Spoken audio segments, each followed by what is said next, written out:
Yo yo yo yo yo, halo semuanya. Gimana nih kabarnya lur? Semoga dalam keadaan sehat dan mood yang baik-baik aja ya lur ya. Jadi kali ini Mimin bakal ngelanjutin dong gua series yaitu Supreme God Emperor. Dan buat teman-teman yang mungkin baru gabung, Mimin saranin untuk nonton bagian sebelumnya dulu. Linknya ada di deskripsi. So sebelum kita lanjut, boleh lah ya untuk di subscribe tipis-tipis agar kalian tidak ketinggalan video-video berikutnya. Oke, nggak usah berlama-lama lagi. Siapkan kopi, luruskan kaki, hormati gurumu, sayangi temanmu, cintai pacarmu, itulah tandanya kita masuk ke intro. Let's go.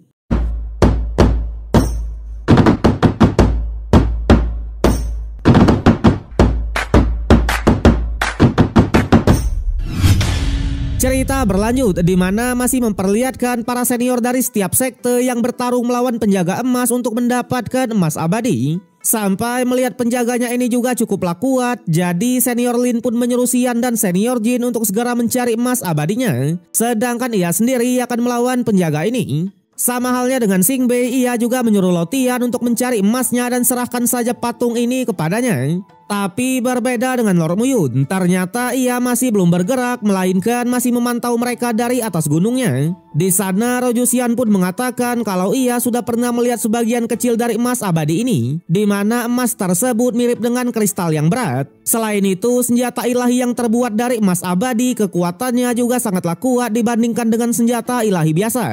Tapi mereka juga tak tahu ada berapa banyak emas abadi di gunung ini. Sedangkan di pertarungan di sana ketika para senior sedang sibuk bertarung, tiba-tiba penjaga emasnya malah menjadi patung biasa dan aura emasnya kembali ke patung yang besar.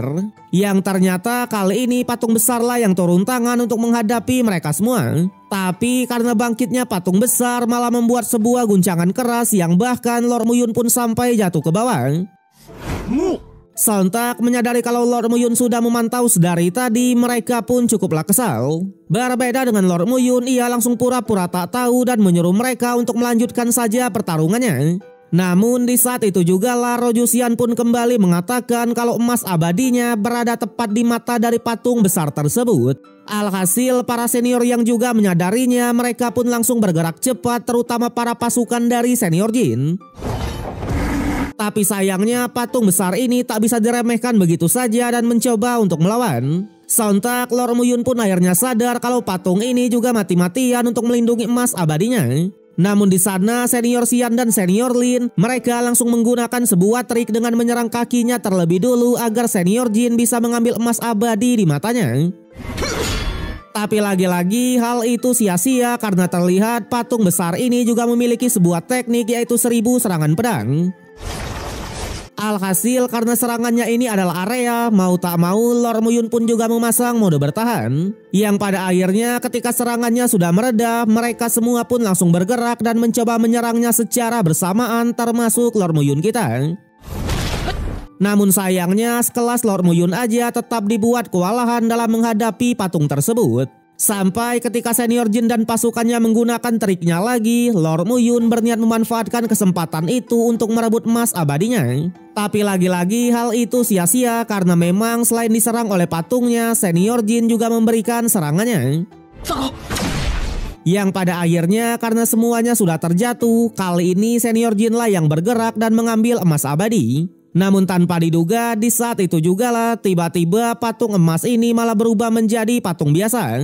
Yang ternyata mereka semua sudah kalah cepat dengan Xing Zihang yang hanya satset saja berhasil mengambil emas abadinya ya lur ya. Waduh. Sontak Lord Muyun bahkan dibuat kaget dengan kecepatan dari tuan muda Xing ini. Sementara untuk tuan muda Xing sendiri, ia hanya mengatakan kalau harta berharga hanya berada di tangan orang yang tepat. Tentunya ia pun langsung menyinggung semuanya termasuk Xing Bei, Lo Tian dan lain-lain. Tak hanya itu, khusus Lo Tian, ia malah memberikan setengah dari emas abadinya dan mengingatkan jika ingin memilih teman, pilihlah teman yang layak, jangan seperti Xing Bei.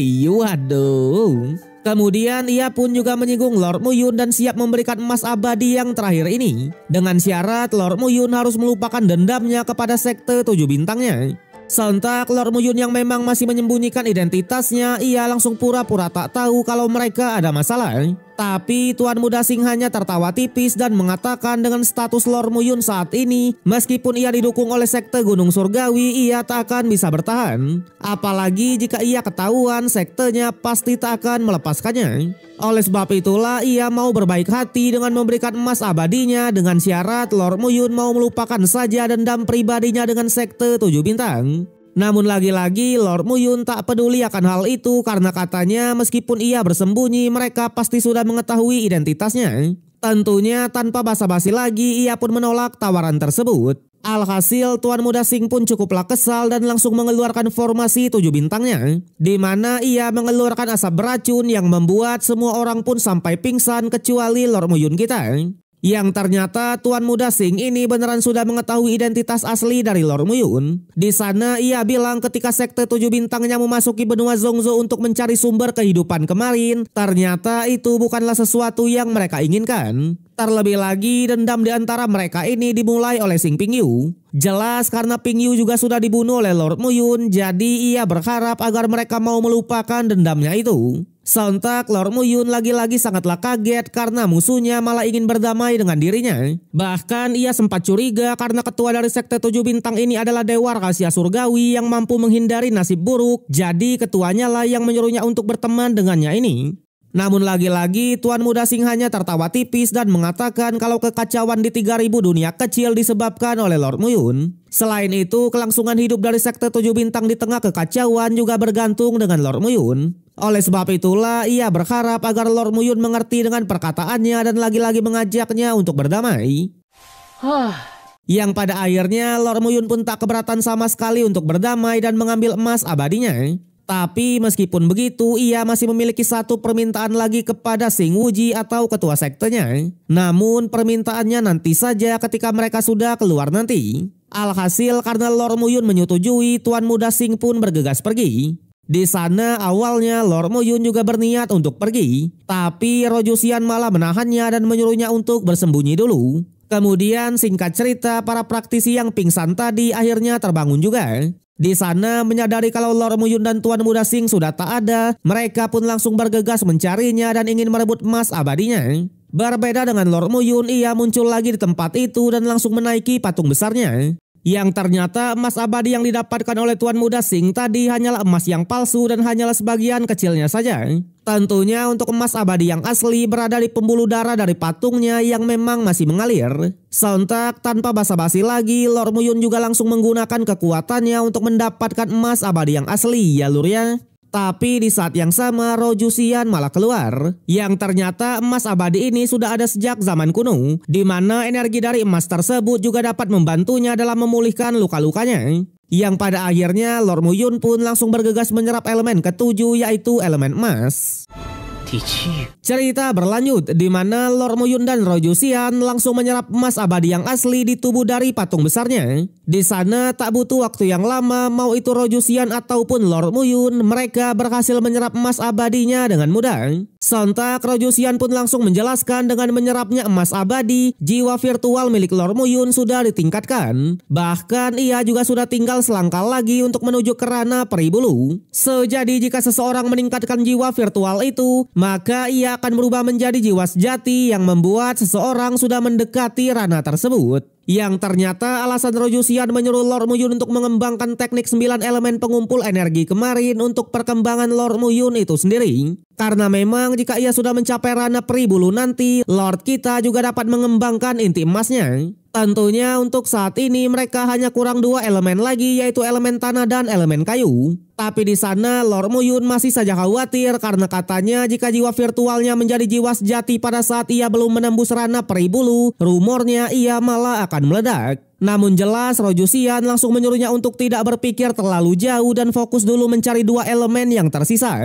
Terlebih lagi ia juga sudah merasakan kalau kedua elemen tersebut sudah didapatkan oleh seseorang. Sontak Lord Muyun yang mendengarnya awalnya sangatlah kesal karena seharusnya Rojusian sudah mengenali tempat ini dengan jelas dan bahkan tahu soal pemiliknya. Tapi di sana Rojusian hanya bilang kalau ia memang mengetahui apapun tentang 3000 dunia kecil. Namun jika Lord Muyun bisa menemukan harta kuno untuknya, jangankan membantunya mencari 2 elemen, ia pasti akan membantunya menerobos kerana peribulu tingkat 10. Bahkan ia juga akan membantunya menerobos kerana immortal atau rana yang lebih tinggi. Tapi tentunya Lord Muyun tetap saja dibuat kesal. Apalagi jika ia bisa menemukannya, ia tak akan banyak bertanya kepada Rojusian.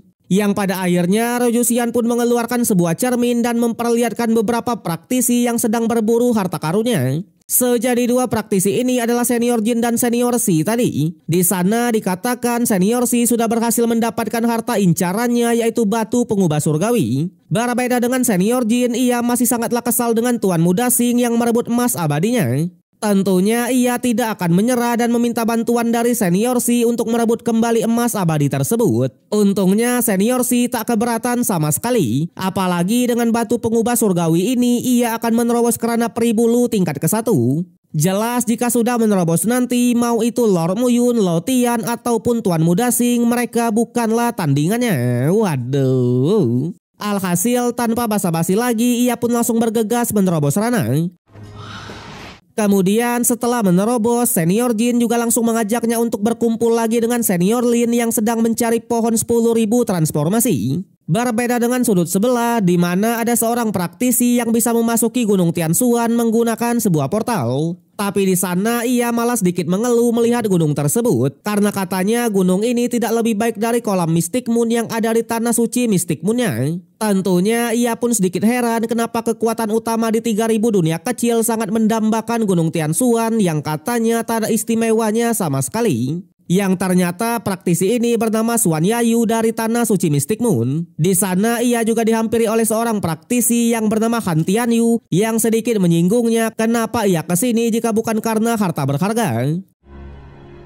Sejadi Han Tianyu ini berasal dari istana surgawi Ninefall. Namun Suan Yayu yang melihatnya ia malah menyinggung balik karena katanya tujuan Han datang ke sini juga karena harta yaitu 9 lapisan air giok. Terlebih lagi rumor mengatakan baru-baru ini ia merekrut seorang cewek cantik dengan jiwa ilahi. Tentunya ia ingin mengincar harta 9 lapisan air giok untuk menyenangkan wanita tersebut. Tapi jelas Han langsung menyangkalnya dan mengatakan kalau ayahnya lah yang menyuruhnya untuk datang ke sini. Di mana tujuannya memang adalah harta 9 lapisan air giok. Karena memang harta tersebut dapat membuat roh Phoenix S tumbuh dengan cepat. Tentunya ia juga cukuplah kesal dengan ayahnya yang sangat mementingkan wanita tersebut. So dari percakapan ini yang sedikit menyinggung soal roh Phoenix S, mungkin wanita yang mereka bicarakan itu adalah istri dari Lord Muyun yaitu Shin Mengyao. Karena memang yang kita tahu semenjak peperangan besar kemarin, Shin Mengyao yang mencoba menyelamatkan ayah Lord Muyun di part 82 sampai saat ini belum ada kabar sama sekali.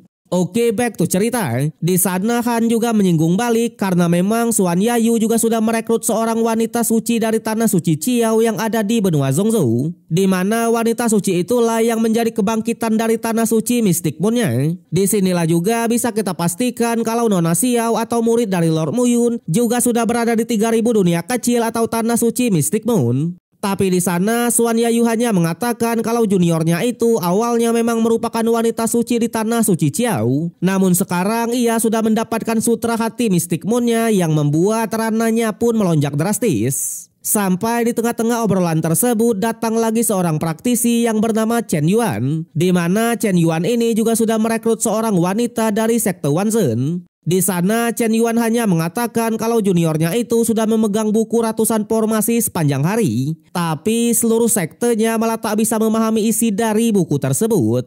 Yang pada akhirnya ia pun langsung to the point dan mengatakan karena tujuan mereka sama-sama mencari harta, jadi mereka jangan saling mengganggu. Bahkan jika terlibat konflik, mereka tetap harus mengandalkan diri sendiri. Alhasil semua yang mendengarnya tak keberatan sama sekali dan mereka pun mulai bergerak. Di sana Chen Yuan juga mengingatkan kalau Chen Ran dari Gunung Suangkong juga datang ke tempat ini ya lur ya. Waduh, semakin banyak musuh baru ya kan. Sementara di sisi lain, senior Lin yang sedang melawan pohon 10.000 transformasi, ia malah terseok-seok dan bahkan dibuat pingsan. Di sana terlihat tak hanya senior Lin, Nona Cayi dan Nona Piao Xiao ternyata juga mengincar harta tersebut. Sontak duo senior Jin dan Si yang melihatnya juga cukuplah kaget kenapa dua nona tersebut juga memperebutkan pohon 10.000 transformasinya. Tapi meskipun begitu, melihat temannya yang sudah pingsan, mereka fokus membantu senior Linnya dulu. Di sana senior Si juga mengatakan karena emas abadi sudah direbut dan mereka hanya mendapatkan batu pengubah surgawi, jadi ia pun mengajaknya bekerja sama untuk mendapatkan harta pohonnya ini. Karena memang harta karun dari 5 elemen sendiri tinggal tersisa sedikit. Sontak senior Jin tak keberatan sama sekali. Sedangkan di pertarungan awalnya Nona Cayi ataupun Nona Piao Xiao sangatlah kewalahan melawan pohon tersebut. Sampai Nona Cayi pun mengeluarkan teknik pedang 7 warnanya. Yang sudah jelas dengan serangan tersebut pohonnya pun berhasil dikalahkan dan akhirnya mengeluarkan hati pohonnya. Tapi sayangnya di saat itu juga lah pohon tersebut masih sempat memberikan serangan balik dan mengunci pergerakan dari Nona Cayi. Sontak hal itu langsung dimanfaatkan oleh senior Jin dan senior Si untuk merebutnya. Namun jelas Nona Piao Xiao juga tak tinggal diam dan langsung menghadang mereka. Tapi lagi-lagi ketika Nona Piao Xiao ingin mengambil hati pohonnya, ternyata Xing Bei sudah memantau dari awal dan langsung merebut harta tersebut. Jelas hal itu membuat si Nona pun sangatlah kesal dan mencoba melawannya. Sayangnya hanya dengan satu gerakan saja Nona Piao Xiao berhasil dihentikan. Namun ternyata hal itu hanyalah sebuah pancingan karena memang Lotian yang berasal dari sekte Shengsu langsung merebut harta tersebut. Sontak tindakan tersebut membuat Xing Bei pun sangatlah marah karena Lotian sudah mengkhianatinya. Tapi jelas Lotian hanya bilang kepentingan dari sektenya jauh lebih penting. Sementara di sudut sebelah senior Lin yang pingsan tadi akhirnya tersadar juga. Tak hanya dia, senior Si yang melihat hartanya diperebutkan, ia juga tak tinggal diam dan langsung mengeluarkan batu pengubah surgawinya untuk merebut balik. Sontak hal itu membuat Nona Piao Xiao pun sangatlah marah dan mencoba menyerangnya. Tapi sayangnya serangannya tak mempan sama sekali dan malah ialah yang harus terkena serangan balik. Di sana karena mereka sudah mendapatkan hati pohonnya, jadi senior Si langsung mengajak rekannya untuk segera melarikan diri. Tapi lagi-lagi perebutan harta ini masih belum berakhir, di mana yang kali ini Lord Muyun lah yang akhirnya muncul dan menghadang pasukan mereka. Tak hanya Lord Muyun, di sana juga ada Han Tianyu dari Istana Surgawi Jihuan kemarin. Tentunya mau Lord Muyun ataupun Han Tianyu, mereka langsung menghajar senior Si dan merebut harta tersebut. Yang tanpa diduga Lord Muyun lah yang mendapatkan kedua hartanya, yaitu batu pengubah surgawi dan juga hati pohonnya. Sontak Han Tianyu yang melihatnya langsung menyuruh Lord kita untuk memberikannya kepadanya. Sejadi ternyata Han Tianyu ini adalah putra penguasa Istana Surgawi Jihuan yang sudah berada di ranah Peribulu tingkat ketiga. Dikatakan juga ia merupakan seorang jenius yang sudah mengkultivasikan tubuh emas kaca. Tentunya semua murid yang melihatnya benar-benar sangatlah kaget dengan kedatangannya. Di sana Han Tianyu hanya bilang kalau ia tak akan mengatakan tujuannya datang ke sini. Terlebih lagi melihat Lord Muyun yang tak gentar sama sekali dengannya, ia juga sangatlah kesal karena memang semua murid sudah memasang raut wajah yang takut. Sontak Lord Muyun yang mendengarnya beneran tak gentar sama sekali. Di sana ia malah menanyakan apakah Han Tianyu lah yang menculik seorang wanita dari benua Tianyun kemarin. Jelas Han Tianyu awalnya cukuplah kaget karena Lord Muyun mengetahui soal Meng Yao. Sama halnya dengan Lord Muyun, ia juga cukuplah kaget sekaligus kesal karena istrinya beneran sudah diculik oleh mereka. Tapi di sana Han Tianyu malah mengalihkan pembicaraan dan mengatakan kalau mereka semua bukanlah tandingannya. Apalagi Lord Muyun hanyalah praktisi di ranah 3 putaran. Oleh sebab itulah selama ia mau memberikan harta tersebut, ia pasti akan melepaskannya. Tapi jika menolak maka semuanya pasti akan meninggoy. Waduh. Namun sayangnya sebagai raja peri tertinggi, Lord Muyun memilih untuk menolak dan memutuskan untuk bertarung. Di sana ia langsung mengeluarkan pedang miliknya dan menunjukkan niat pedangnya. Sontak Han Tianyu yang melihatnya langsung mengetahui kalau Lord Muyun ini adalah murid dari sekte pedang Gunung Surgawi. Tapi meskipun niat pedang sangatlah kuat, ia tetap tak gentar sama sekali karena memang Lord Muyun hanya berada di ranah 3 putaran. Berbeda dengan Lord Muyun, ia sudah tak mau basa-basi lagi yang membuat duel di antara mereka pun tak bisa dielakkan. Tapi tanpa diduga, bukannya berduel dengan Han Tianyu, Lord Muyun malah berlari ke arah dari Nona Chai ya lur ya. Waduh, what happened ya kan? Alhasil Nona Chai pun refleks dan memutuskan untuk melawan. Apalagi ia juga memiliki pelindung 7 warnanya. Tapi sayangnya teknik niat pedang milik Lord Muyun lah yang sangatlah kuat, yang membuat Nona Chai pun harus dikalahkan dan direbut pedangnya oleh Lord kita. Setelah itu Lord Muyun langsung bergegas melarikan diri. Sontak para murid yang melihatnya, mereka juga tak tinggal diam dan memutuskan untuk mengejar. Sama halnya dengan Han Tianyu, ia malah sangatlah marah karena Lord Muyun sudah mempermainkannya. Bahkan ia tak akan melepaskannya sama sekali. Balik lagi ke Lord Muyun, di sana setelah cukup jauh berlari, ia pun berniat mencari tempat terlebih dulu untuk memurnikan batu pengubah surgawi dan pohon 10.000 transformasinya. Dengan begitu, ia akan menerobos kerana peri bulu dan tak akan takut lagi dengan Han Tianyu. Tapi sayangnya di saat itu jugalah Han Tianyu dan semua murid tadi berhasil mengejarnya. Sontak mau tak mau, Lord Muyun pun kembali mengeluarkan niat pedangnya dan mencoba untuk melawan. Namun tak bisa dipungkiri Han Tianyu ini sangatlah kuat. Bahkan teknik pedang kehampaan milik Lord kita juga tak bisa menembus pertahanannya. Tak hanya itu, serangan tersebut membuatnya pun semakin marah dan memberikan serangannya terus-menerus. Untungnya Lord Muyun langsung melemparkan pedang miliknya dan lagi-lagi melarikan diri.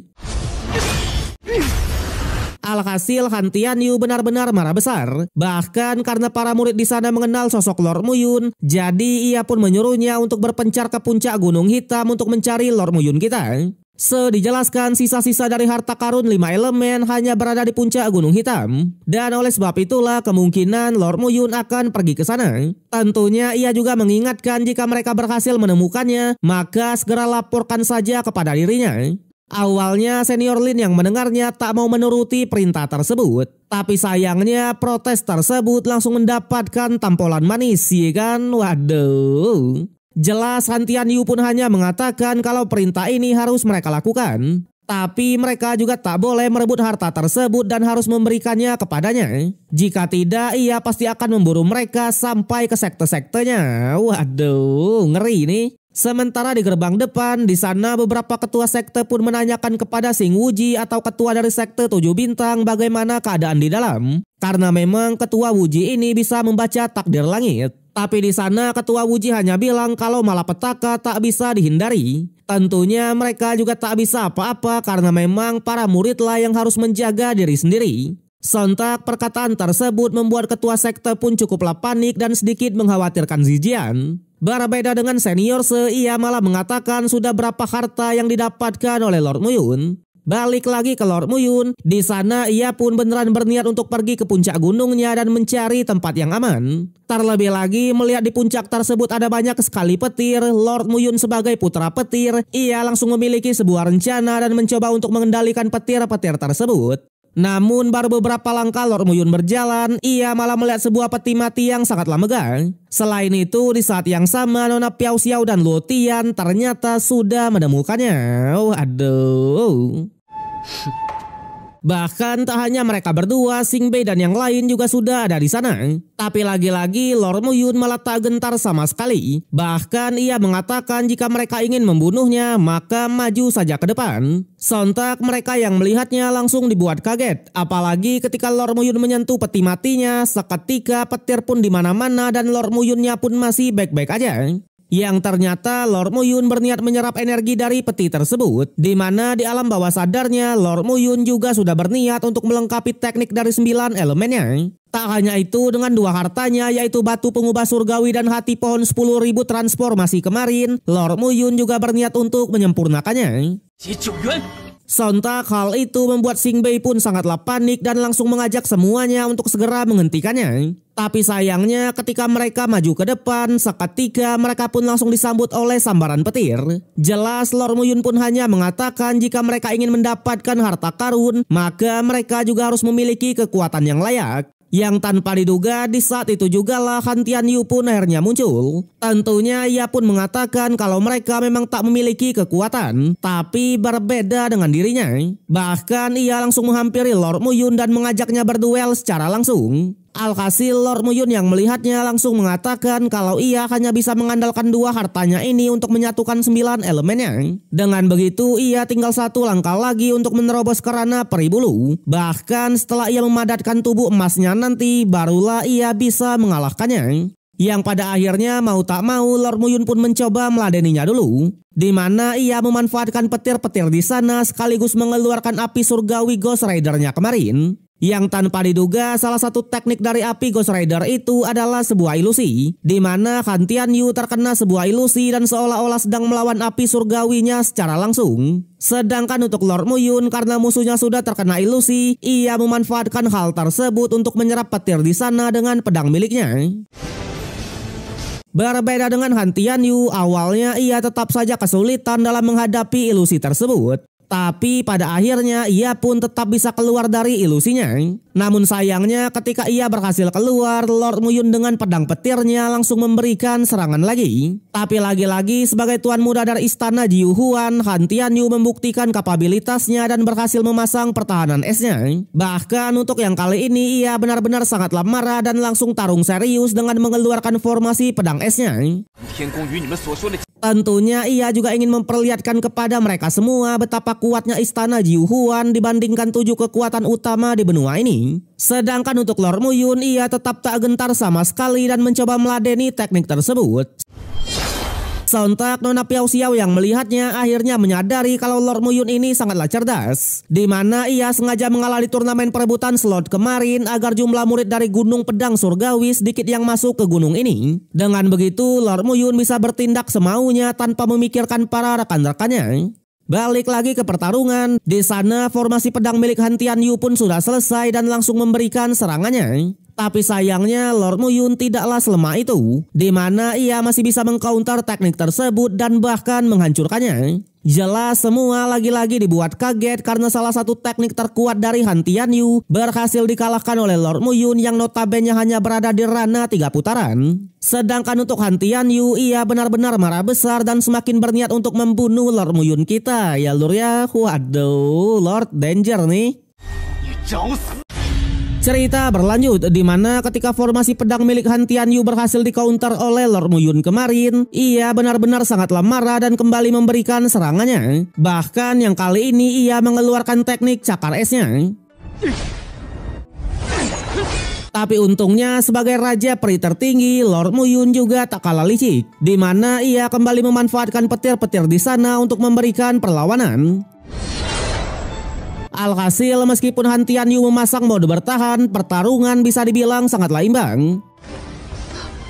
Sampai Lord Muyun pun mengeluarkan teknik 10.000 pedangnya dan menciptakan bayangan pedang yang besar. Tapi tanpa diduga dengan teknik tangan esnya, Han Tianyu masih bisa menahan serangan itu.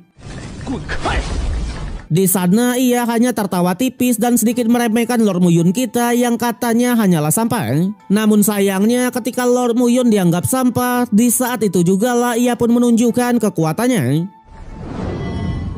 Di mana Lord Muyun pun akhirnya menyatukan 9 elemennya untuk mengumpulkan energi langit dan bumi. Yang sudah jelas ketika 9 elemen sudah menyatu, seketika itu juga langsung menciptakan ledakan yang besar dan tekanan yang luar biasa. Bahkan pertarungan mereka seolah-olah seperti tertutup. Tak hanya itu, di tengah-tengah tekanan tersebut, Lord Muyun juga memberikan serangan lagi dengan mengeluarkan tebasan pedang petirnya. Awalnya Han Tianyu yang melihatnya masih bisa menahan gempuran tersebut dan mencoba untuk bertahan. Tapi sayangnya karena serangan tersebut bertubi-tubi, ia tak bisa menahannya sama sekali dan harus dinyatakan meninggoy di tangan dari Lord Muyun. Ya lur ya, widih, raja peri nih bos.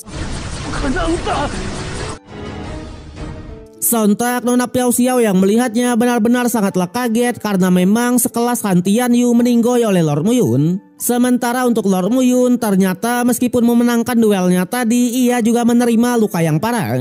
Sontak Luo Tian yang melihatnya langsung mengajak kakaknya untuk memanfaatkan kesempatan ini dan menyerang Lord kita itu. Tapi sayangnya di saat itu jugalah terdengar suara seorang praktisi yang mengatakan kalau mereka tak perlu melakukan itu.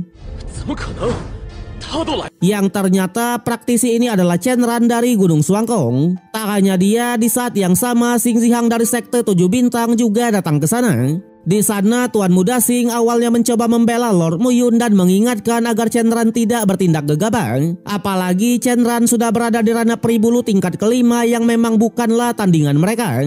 Namun sayangnya Shenran tak peduli akan hal itu dan tetap menghampiri Lord Muyun kita. Alhasil Tuan Muda Xing lagi-lagi mencoba memprovokasi kalau Lord Muyun hanyalah praktisi di ranah 3 putaran yang jelas-jelas bukanlah tandingannya. Bahkan jika ia memenangkan pertarungannya, ia tak akan bangga sama sekali. Tapi di sana Shenran hanya mengatakan kalau ia memang tak bangga untuk menyerang seseorang di bawahnya. Namun ia tetap harus melakukan ini karena memang harta milik Lord Muyun sangat berguna untuk dirinya. Yang ternyata Shenran ini menginginkan hati pohon 10.000 transformasi, di mana ia bilang selama Lord Muyun mau memberikannya, ia pasti akan mengampuni nyawanya. Apalagi Lord Muyun baru melakukan penyatuan awal dan masih bisa mengeluarkan harta tersebut. Tapi sayangnya this is Raja Peri, kan? Dimana tanpa basa-basi lagi ia pun menolak akan hal itu. Sontak Shenran pun langsung mengingatkan di hadapannya Lord Muyun tak memiliki peluang sama sekali untuk bertahan apalagi sampai melarikan diri. Namun lagi-lagi karena Lord Muyun juga memiliki dendam dengan Gunung Suangkong, ia tetap menolak untuk memberikannya. Bahkan Lord kita hanya mengatakan kalau dendamnya dengan Gunung Suangkong benar-benar tak bisa dilupakan. Tak hanya itu, Lord Muyun juga akhirnya mengungkapkan identitas aslinya sebagai Muyun dan mengatakan kalau ialah yang akan menghancurkan Gunung Suangkong. Tentunya Lord Muyun juga mengingatkan agar Shenran mengingat namanya ini, karena memang nama inilah yang akan membuatnya susah tidur, selalu merasa ketakutan dan bahkan sampai mati. Yuhede. Sontak semua yang baru menyadari kalau Yunmu ini adalah Lord Muyun dari benua Zhongzhou, mereka pun cukuplah kaget. Tapi di sana Tuan Muda Xing langsung bertindak cepat dan membuat Xing Bei pingsan. Sementara untuk Shenran sendiri, ia tak peduli akan hal itu dan hanya mengingatkan untuk memberikan hati pohonnya. Jika tidak, ia pasti akan membunuhnya. Namun lagi-lagi Lord Muyun tak gentar sama sekali, yang pada akhirnya Shenran pun juga tak segan-segan untuk mengeluarkan serangannya. Tapi tanpa diduga di saat itu jugalah tiba-tiba ada 2 pedang yang menahan serangan itu dan membantu Lord Muyun kita. Sontak Lord Muyun awalnya juga sangatlah kaget. Terlebih lagi orang yang membantunya itu adalah senior Zijian dari sekte pedang gunung surgawinya. Tak hanya itu, Zijian bahkan mengatakan jika ingin membunuh murid dari sektenya, maka langkahi mayatnya dulu. Jelas Lord Muyun yang mendengarnya sampai bertanya-tanya kenapa Zijian datang ke sini. Tapi Zijian hanya bilang kalau ia sudah mengetahui identitas dari Lord Muyun. Bahkan ia sudah mengikuti Lord Muyun dalam waktu yang lama. Tentunya karena situasinya sudah seperti ini, maka ia tak akan diam saja. Sontak Shenran yang melihatnya langsung mengatakan kalau mereka tetap bukanlah tandingannya. Namun di sana Zijian hanya bilang kalau Shenran tak berani menyentuhnya karena ia takut dengan junior Yuyangnya. Jelas semua yang mendengarnya lagi-lagi dibuat kaget. Terlebih lagi mereka juga tak mengetahui sama sekali tentang junior Yuyang. Sedangkan untuk Lord Muyun di tengah-tengah perdebatan itu, ia malah menyerang peti matinya dan menerbangkannya ke atas. Bahkan Lord kita seolah-olah mencoba membuka peti tersebut sembari Zijian menahan musuh-musuhnya. Tapi sayangnya Zijian memang bukan lawan dari Shenran. Namun meskipun begitu, Shenran beneran tak berani menyentuh Zijian dan mengatakan kalau urusannya hanyalah dengan Lord Muyun. Bahkan karena Lord Muyun sudah meremehkan Gunung Suangkongnya, ia tak akan pernah melepaskannya. Sontak Lord Muyun yang mendengarnya lagi-lagi tak gentar sama sekali dan menantang Shenran secara langsung. Namun di sana ketika Shenran memberikan serangannya, Lord Muyun langsung bergegas membuka peti tersebut dan masuk ke dalamnya. Bahkan di saat itu jugalah petinya pun seketika langsung menghilang. Sontak murid-murid dari Gunung Suangkong yang baru datang melihat Shenran yang melepaskan harta karunnya, mereka benar-benar sangatlah marah.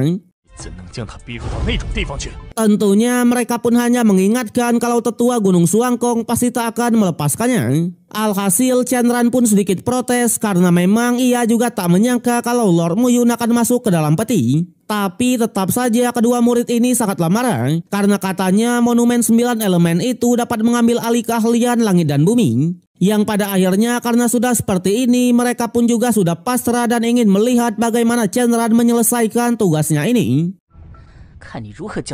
Kemudian di saat yang sama tiba-tiba malah terjadi sebuah guncangan besar yang memunculkan sebuah portal keluar. Sontak semua lagi-lagi dibuat kaget karena seharusnya pintu keluar ini baru akan keluar besok. Tapi untuk para murid dari Gunung Suangkong mereka sudah tak peduli lagi dan bergegas untuk segera pergi. Di sana Shenran juga melakukan hal yang sama karena menurutnya Lord Muyun tak akan bisa bertahan hidup setelah memasuki petinya tadi. Kecuali Lord Muyun adalah seorang dewa. Waduh. Yang pada akhirnya satu persatu para praktisi pun keluar dari Gunung Tianshuan dan berkumpul lagi dengan sektenya masing-masing. Sontak para tetua yang melihat murid-muridnya masih selamat mereka pun sangatlah senang. Tapi ada juga beberapa tetua dari setiap sektenya yang sangatlah sedih karena memang senior si Nona Chai dan yang lain masih tak kunjung keluar. Bahkan ketua sekte Gunung Surgawi juga dibuat kaget karena Lord Muyun juga belum keluar. Sontak Zizian yang melihatnya hanya mengatakan kalau kemungkinan Lord Muyun sudah meninggal. Jelas mereka benar-benar sangatlah kaget karena memang Yunmu itu adalah Lord Muyun dari benua Zhongzhou. Tapi meskipun begitu senior Se tetap saja sangatlah kesal kenapa Lord Muyun bisa mati padahal mereka bersama-sama. Namun senior Chu hanya mengatakan kalau ia pergi untuk melindungi senior bayinya dan tak sempat berkumpul dengan Lord Muyun. Sedangkan untuk ketua sekte Sengsu mendengar nama Lord Muyun ia benar-benar sangatlah marah kepada sekte Pedang Surgawi. Karena katanya sekte mereka sudah menyembunyikan musuh lamanya dan bahkan menyamarkan namanya juga. Sontak senior Se yang melihatnya hanya mengingatkan agar ketua Seng tidak membuat keributan. Karena memang Nona Chai belum keluar sampai sekarang karena ketidakmampuannya sendiri dan tak bisa menyalahkan orang lain. Berbeda dengan ketua sekte, ia malah tak keberatan sama sekali jika ketua Seng ingin membuat keributan. Yang pada akhirnya ketua Seng lah yang mengalah dan hanya mengatakan jika memang Lord Muyun belum meninggal maka ia akan membunuhnya dan menghampiri sekte pedang mereka. Dan kemudian mereka pun bergegas bubar. Di sana untuk senior Zijian, ia masih sedikit bertanya-tanya kemana perginya orang-orang dari Gunung Suangkong dan sekte 10.000 formasi tadi ya lur ya. Cerita berlanjut di mana setelah keluar dari Gunung Tianshuan kemarin, semua praktisi pun langsung kembali ke sektenya masing-masing. Di sana kita diperlihatkan oleh Chen Yuan dari sekte 10.000 formasi yang langsung kembali ke kediamannya. Terlihat di sana untuk memasuki sekte 10.000 formasi ini seperti memiliki sebuah kode hanya untuk membuka gerbangnya saja. Tentunya setelah terbuka sekte 10.000 formasi benar-benar sangatlah indah sekaligus mewah. Tak hanya itu yang lebih mengejutkan lagi, di sana sudah ada Xinya yang dengan senang hati menyambut kedatangan dari seniornya itu. Jelas Xinya pun langsung menanyakan kemana saja Chen Yuan pergi karena memang baru-baru ini ia sudah mempelajari sebuah formasi dan ingin berlatih bersamanya. Tapi Chen Yuan hanya mengatakan kalau ia pergi kemarin untuk hal yang penting. Bahkan saking pentingnya, ia akan menemui guru agungnya terlebih dulu untuk melaporkan beberapa informasi. Namun di sana Xinya yang penasaran langsung menanyakan tentang informasi tersebut. Bahkan ia terkesan memaksa karena memang senior Chen Yuan tak pernah seserius ini. Alhasil Chen Yuan pun mau menceritakannya, di mana ini berhubungan dengan Han Tianyu dari istana surgawi Jihuan. Sontak Xinya yang mendengar namanya langsung dibuat kesal karena memang ia tahu kalau Han Tianyu sudah menculik Meng Yao. Tapi jelas Chen Yuan kembali mengatakan kalau Han Tianyu sudah meninggal, di mana ia dibunuh oleh Lord Muyun yang berasal dari benua Zhongzhou. Sontak lagi-lagi Xinya pun langsung dibuat kaget sekaligus senang karena ternyata Lord Muyun masih hidup. Bahkan ia beranggapan kalau Lord Muyun datang ke 3.000 dunia kecil ini pasti ingin mencarinya. Jelas ekspresi Xinya itu membuat Chen Yuan lah yang bertanya-tanya. Tapi di sana Xinya malah mengatakan kalau Lord Muyun adalah suaminya, di mana ia sangat hebat dalam hal apapun termasuk hal alkemis, senjata dan sebuah formasi. Alhasil Chen Yuan pun seketika langsung terdiam. Terlebih lagi Lord Muyun yang hanya di ranah 3 putaran saja berhasil membunuh Han Tianyu. Tapi yang sangat disayangkan kemungkinan Lord Muyunnya juga sudah meninggal. Sontak Xinya yang tadinya sangatlah senang seketika langsung menangis. Jelas Chen Yuan yang melihatnya ia pun sangatlah panik. Apalagi di saat yang sama guru agungnya pun langsung marah karena Chen Yuan sudah menindas juniornya. Waduh. Alhasil Chen Yuan pun mencoba meyakinkan kalau informasi tadi hanyalah mungkin dan belum tahu pastinya. Yang pada akhirnya mereka pun memutuskan untuk menemui guru agungnya dulu. Sedangkan di sisi lain atau di istana surgawi Jiuhuan, ketuanya sangatlah marah karena anaknya sudah terbunuh di Gunung Tianshan. Tak hanya itu, setelah sekian lama kita pun akhirnya melihat Meng Yao lagi, di mana ia malah menghampiri dan menanyakan siapa yang melakukannya. Alhasil ketua pun mengatakan kalau anaknya dibunuh oleh Yunmu dari sekte pedang surgawi. Tapi Yunmu ini sempat mengaku kalau dirinya adalah Lord Muyun yang berasal dari benua Zhongzhou. Sontak Meng Yao yang mendengarnya juga sangatlah kaget. Tapi ketika ditanya apakah ia mengenalnya, Meng Yao langsung pura-pura tak kenal. Namun di sana ketuanya tetap saja sangatlah kesal karena katanya Lord Muyun sudah dipaksa oleh Chen Ran untuk memasuki peti 9 surgawi dan dinyatakan sudah meninggal. Jadi ia tak bisa membalaskan dendam anaknya dengan tangannya sendiri.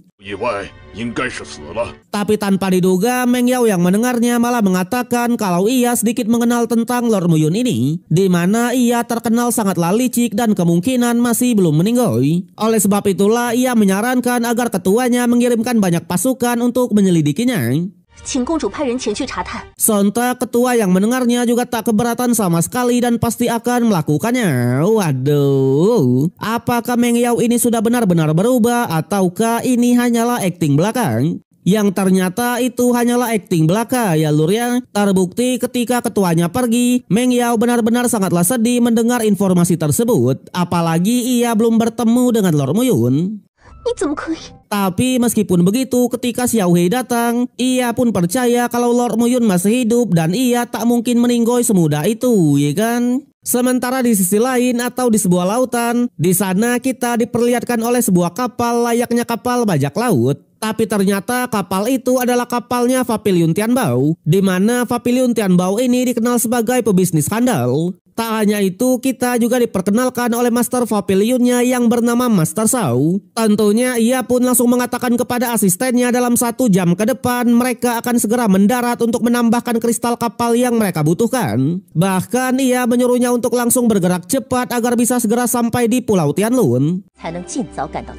Awalnya asistennya yang mendengarnya sedikit menanyakan apakah mereka harus mengibarkan bendera hitam agar mereka bisa menghindari masalah dengan Aula Lanjin dan Papiliun Bayangan.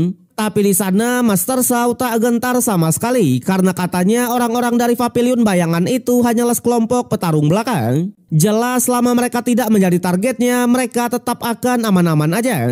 Sedangkan untuk Aula Lanjin, tak bisa dipungkiri itu adalah rival dari Papiliun Tianbao dalam mengembangkan berbagai bisnis termasuk bisnis obat dan senjata. Alhasil asistennya pun menyarankan agar mereka melakukan persaingan bisnis yang licik saja. Tapi tanpa diduga Master Shao langsung menolak karena katanya Papiliun Tianbao mereka selalu berbisnis dengan jujur dan juga sangat serius. Jelas jika semua orang bermain curang seperti rivalnya, maka pasar akan menjadi kacau.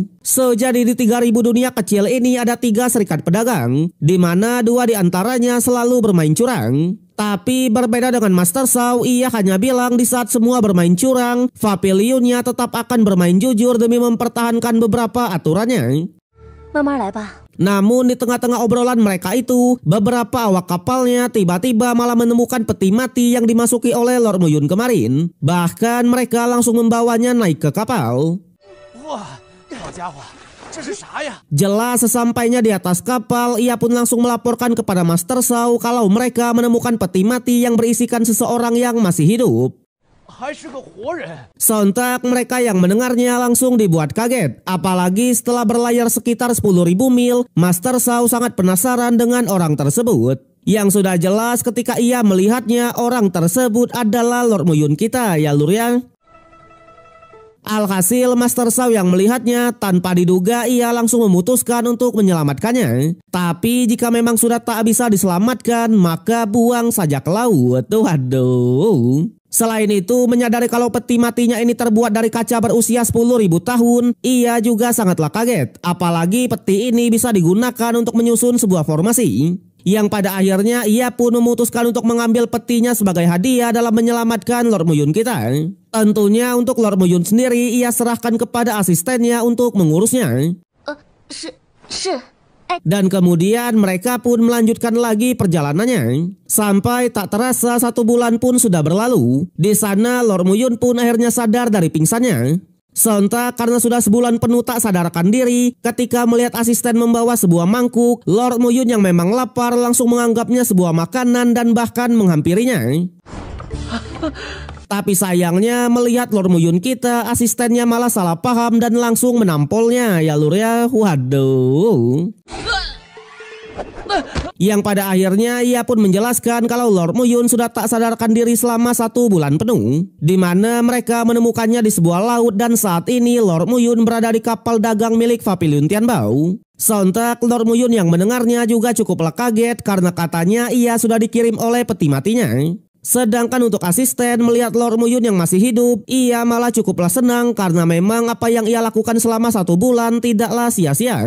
Bahkan menyadari kalau Lord Muyun yang sangatlah lapar, asisten ini juga berniat untuk mengambilkannya sebuah makanan. Tak hanya itu, ia juga akhirnya mengenalkan diri kalau namanya adalah asing. Sama halnya dengan Lord kita, karena sudah diselamatkan, ia juga langsung memberitahukan identitasnya sebagai Muyun. Cerita berlanjut di mana setelah 1 bulan penuh Lord Muyun pingsan di kapal milik Papiliun Tianbao kemarin, asing langsung membawakannya banyak makanan. Yang tanpa diduga Lord Muyun malah membabat habis semua persediaan makanan mereka.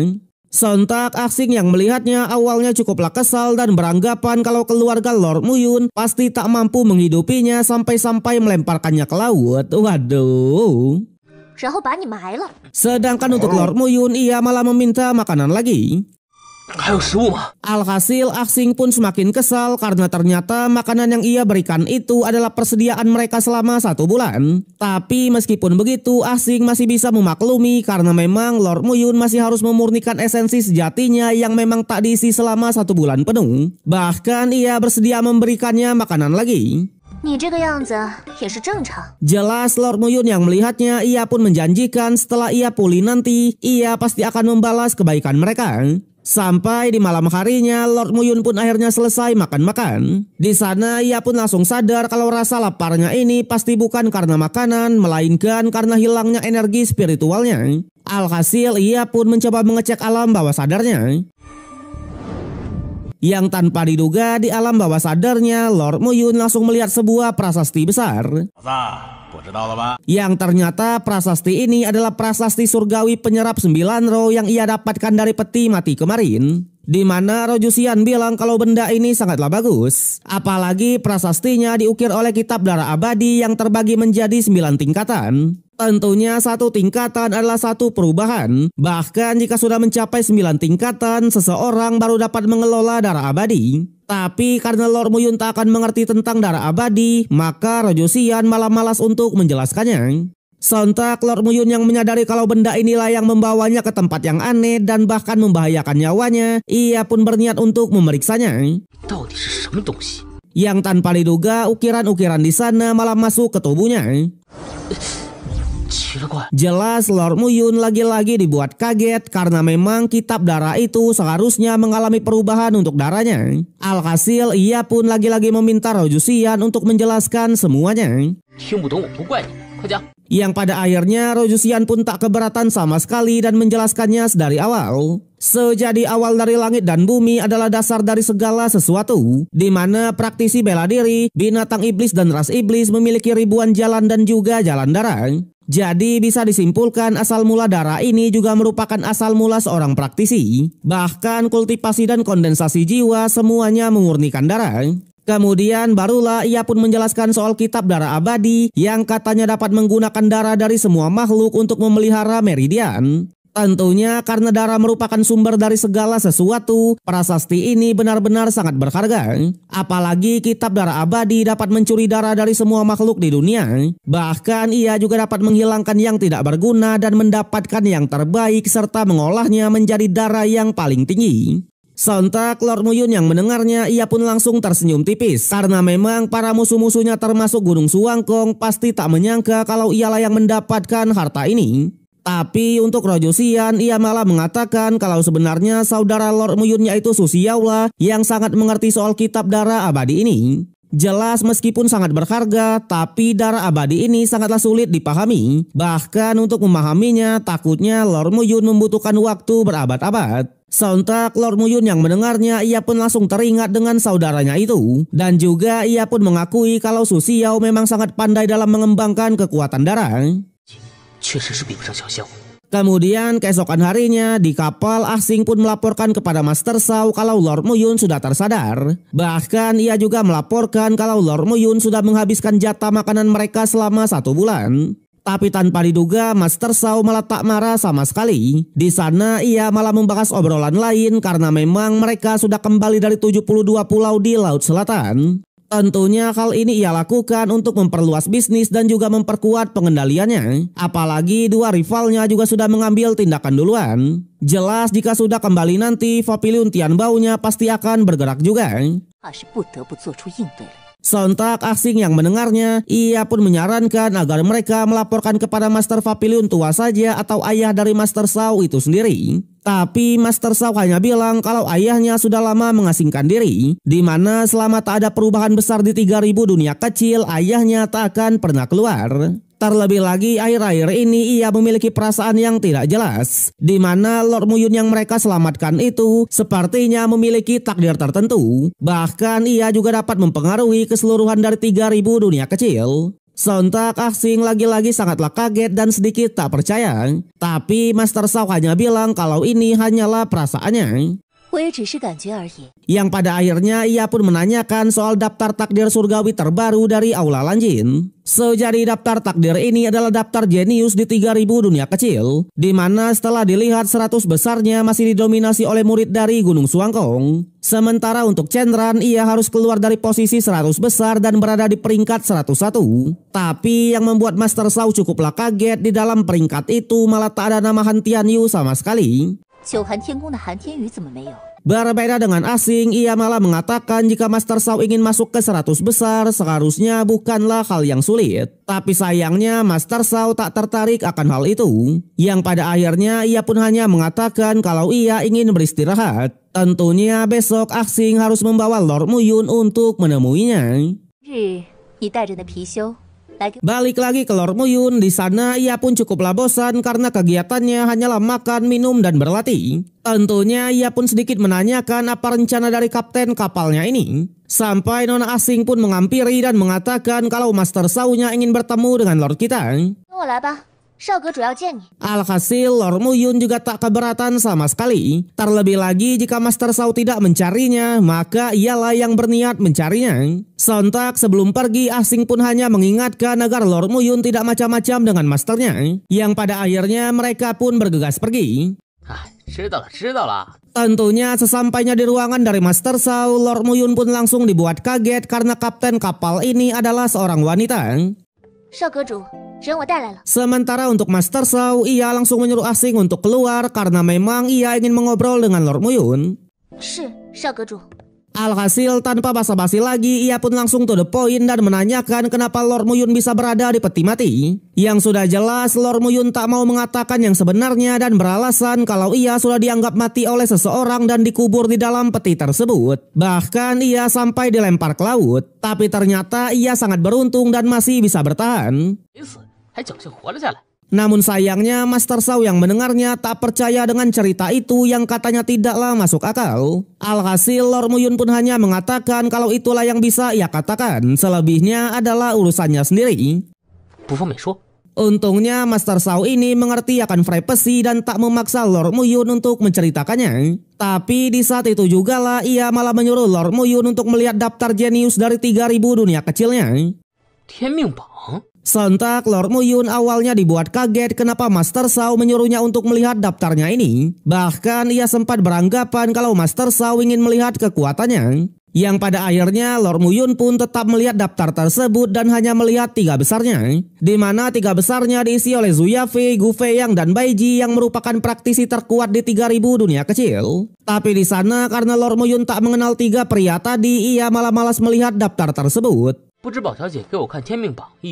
Alhasil Master Shao yang mendengarnya malah cukuplah tenang karena ternyata ia menyuruh Lord Muyun tadi hanya untuk melihat apakah Lord Muyun berasal dari Gunung Suangkong. Tentunya karena Lord Muyun tidak kenal dengan 3 besarnya, maka bisa dipastikan kalau Lord kita tidak berasal dari Gunung Suangkong. Tapi meskipun begitu, Master Shao tetap menyuruh Lord kita untuk memeriksa lagi daftar tersebut. Bahkan ia menyuruhnya untuk mengecek nomor 297 yang seharusnya diisi oleh Han Tianyu. Namun ternyata Han Tianyu dikabarkan sudah meninggoy dan posisi tersebut malah diisi oleh seseorang yang bernama Muyun. Di mana menurut info beredar, Muyun yang ada di daftar itu, ia menghilang dari Gunung Tianshuan dengan memasuki peti mati. Tapi di sana Lord Muyun masih tak mau mengatakan identitasnya dan hanya bilang kalau di dunia ini ada banyak nama yang sama. Namun Master Shao tetap mencoba membongkar identitasnya dan mengatakan kalau Lord Muyun yang ada di daftar itu berada di ranah 3 putaran yang notabene sama dengan Lord Muyun di depannya ini. Tapi sayangnya Lord Muyun hanya mengatakan kalau ia tidaklah berada di ranah 3 putaran, melainkan ia sudah menembus ke ranah peri bulu. Sontak hal itu membuat Master Shao pun cukuplah kaget. Apalagi jika dilihat dari inti emasnya, seharusnya Lord Muyun sudah lama menerobos ke ranah ini. Bahkan ia pun akhirnya beranggapan kalau ia sudah salah orang. Sedangkan untuk Lord Muyun, ia hanya bilang seorang jenius aja membutuhkan waktu 1 tahun untuk menerobos ke ranah peri bulu. Jelas jika ia adalah Muyun yang ada di daftar, seharusnya sekarang ia masih berada di ranah 3 putaran. Dan oleh sebab itulah ranahnya ini sudah membuktikan kalau dirinya bukanlah Muyun tersebut. Ya lur ya, aduh, pinter juga ngelesnya ya kan? Yang tanpa diduga setelah mendengar semuanya, Master Shao malah menawarkan agar Lord Muyun bergabung saja dengan Pavilionnya dan menjadi pengawalnya. Awalnya Lord Muyun langsung menolak tawaran itu secara halus karena memang kekuatannya jauh di bawah dari Master Shao. Tapi ternyata semua pengawal dari Master Shao kekuatannya memang berada di bawahnya. Tentunya ia pun mengingatkan di 3000 dunia kecil ini, jika ingin bertahan seseorang harus bergabung dengan salah satu kekuatan besar. Bahkan ia menjanjikan jika Lord Muyun mau menjadi pengawalnya, maka ia akan mendapatkan 10.000 kristal roh kelas rendah setiap bulannya. Yang tanpa diduga mendengar kalau ada bayaran, Lord Muyun langsung menyetujui akan hal itu. Ya lur ya, waduh Lord. Cerita berlanjut di mana ketika ditawarkan untuk menjadi penjaga dari Master Shao kemarin, tanpa diduga Lord Muyun pun langsung menyetujuinya. Sontak Master Shao yang mendengarnya juga cukuplah kaget. Tapi jelas Lord Muyun hanya bilang kalau sebenarnya ia ingin berterima kasih kepada sang penyelamatnya. Selain itu ia juga tak punya tempat yang ingin dituju. Dan oleh sebab itulah ia bersedia untuk menjadi pengawalnya. Alhasil Master Shao pun juga tak keberatan sama sekali dan meresmikan perekrutannya. Tapi di sana Lord Muyun juga meminta kalau ia tak suka diperlakukan seperti pelayan. Tentunya untuk masalah melindunginya ia sudah tahu apa yang harus ia lakukan. Namun di sela-sela obrolan itu tiba-tiba malah terjadi guncangan yang sangat besar. Sontak Master Shao pun langsung menyuruh asing untuk memeriksanya karena mungkin kapal mereka sudah menabrak karang. Tapi ternyata setelah diperiksa oleh Lord Muyun, kapal mereka tidaklah menabrak karang melainkan diserang oleh binatang suci. Sejadi binatang suci ini adalah elang harimau putih yang notabene hanyalah binatang kelas 1. Jelas sebagai seorang pengawal, Lord Muyun pun langsung menenangkan dan pasti akan menyelesaikan masalah ini. Di sana ia pun langsung pergi ke halaman kapalnya. Tentunya melihat elangnya yang hanyalah binatang suci kelas 1, Lord Muyun juga tak gentar sama sekali. Tapi di saat yang sama, tepat di belakang elang tersebut juga terdapat sebuah kapal lagi.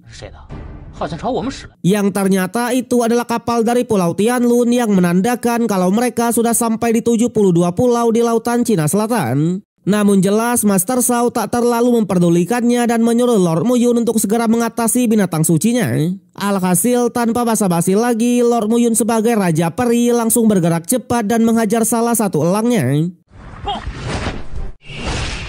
di mana hanya dengan satu pukulan saja elang tersebut langsung dibuat menghilang ya lur ya. Sontak asing yang melihat kekuatan dari Lord kita, ia benar-benar sangatlah kaget. Sama halnya dengan seseorang yang ada di kapal sebelah, ia bahkan memuji serangan tersebut. Yang pada akhirnya ialah yang meratakan sisa-sisa elangnya dan menghampiri kapal milik Papiliun Tianbao.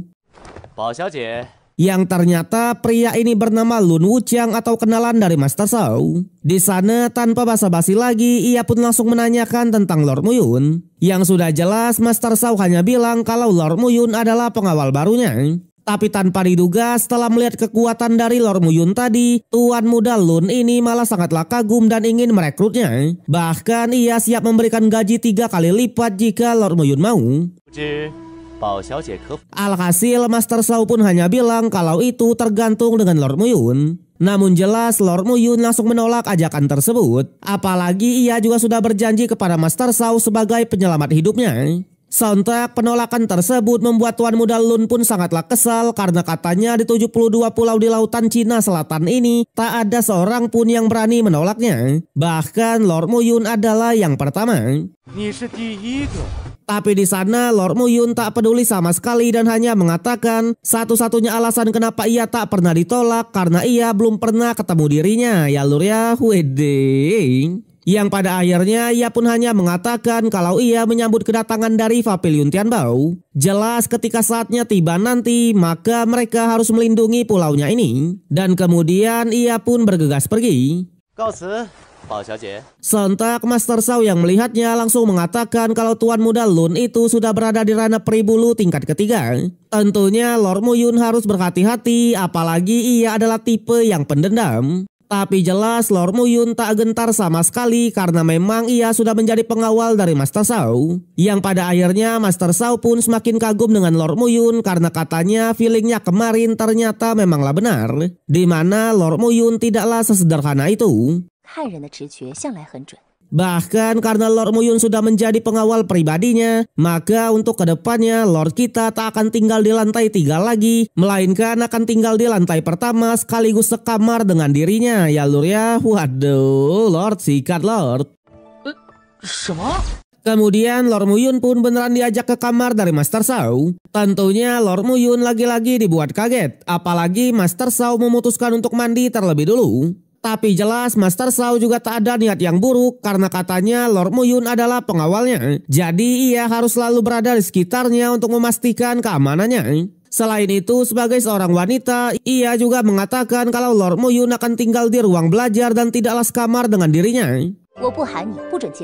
Alhasil Lord Muyun yang mendengarnya langsung dibuat tenang nih kan. Waduh. Tapi meskipun begitu Lord Muyun juga sadar kalau Master Shao ini pasti tidaklah sesederhana itu. Apalagi tanpa pengetahuan apapun tentangnya ia malah berani membawanya begitu saja. Jelas sebagai master dari Papiliun Tianbao seharusnya ia tak akan ceroboh dalam hal apapun. Namun karena hal itu juga lah Lord Muyun sempat beranggapan kalau Master Shao pasti memiliki motif tersembunyi. Yang pada akhirnya ia pun sedikit mengeluhkan karena memang ia tak akan bisa kembali ke sekte pedang Gunung Surgawi. Apalagi meskipun ia bisa kembali, hal itu hanya akan membahayakan sektenya saja dan pasti akan diserang oleh musuh-musuhnya. Oleh sebab itulah untuk saat ini pilihan terbaik adalah bersembunyi di Papiliun Tianbao sembari mencari tahu tentang ayah, istri dan teman-temannya. Tentunya untuk masalah balas dendam dengan Gunung Suangkong dengan kekuatannya saat ini, ia memang sangatlah sulit untuk melawan Shenran yang berada di posisi 101.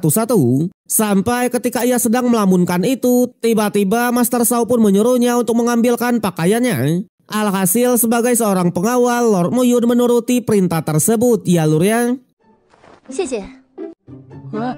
Kemudian setelah mandi tipis-tipis, Master Shao pun menghampiri Lord Muyun dan mengajaknya untuk mengobrol santuy. Tak hanya itu, sembari mengobrol, Master Shao juga menyuruh Lord Muyun untuk memijit kakinya.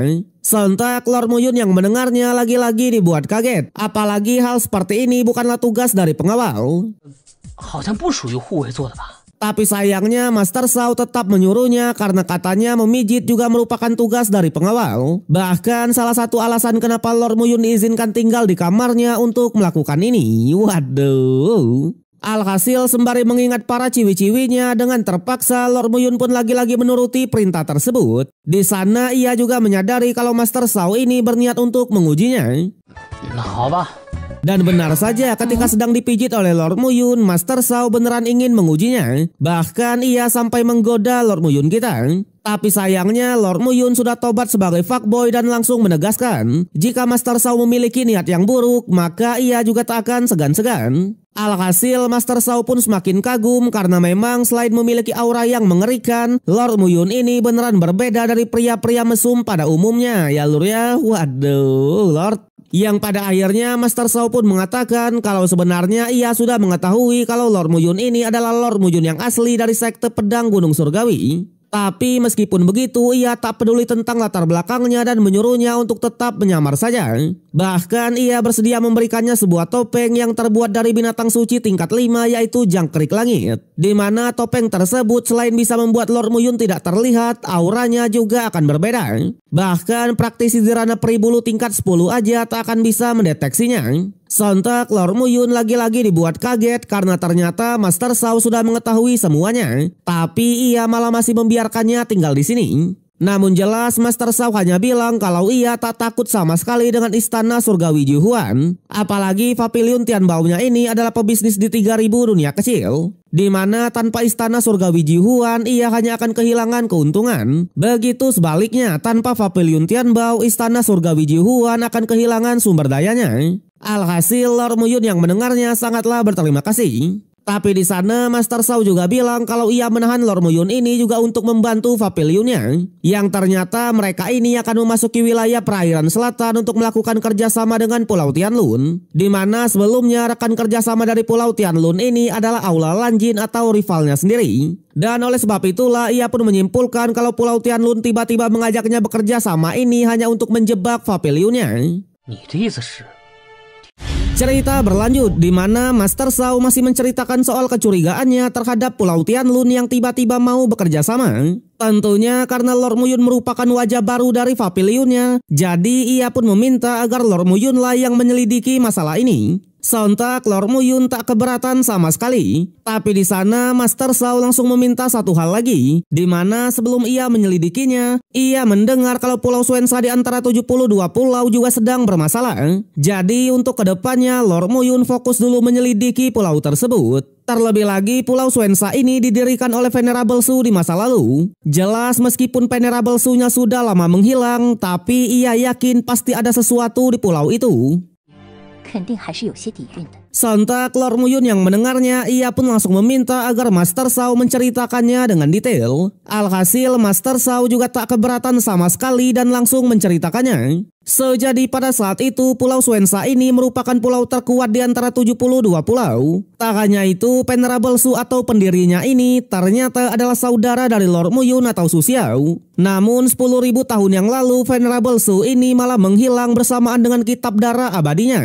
Alhasil sejak saat itulah Pulau Suensa pun mulai menurun. Bahkan meskipun pemimpinnya sekarang adalah Su Wuxing atau keturunannya, pulau tersebut tetap saja sangatlah lemah. Sontak Lord Muyun yang mendengarnya langsung dibuat kaget karena ternyata Su Xiao ini memiliki keturunan. Tapi di sana ketika Master Sao menanyakannya, Lord Muyun tak mau menceritakannya dan hanya mengatakan kalau Pulau Suensa kemungkinan sudah kalah bersaing dengan klan-klan besar saat ini.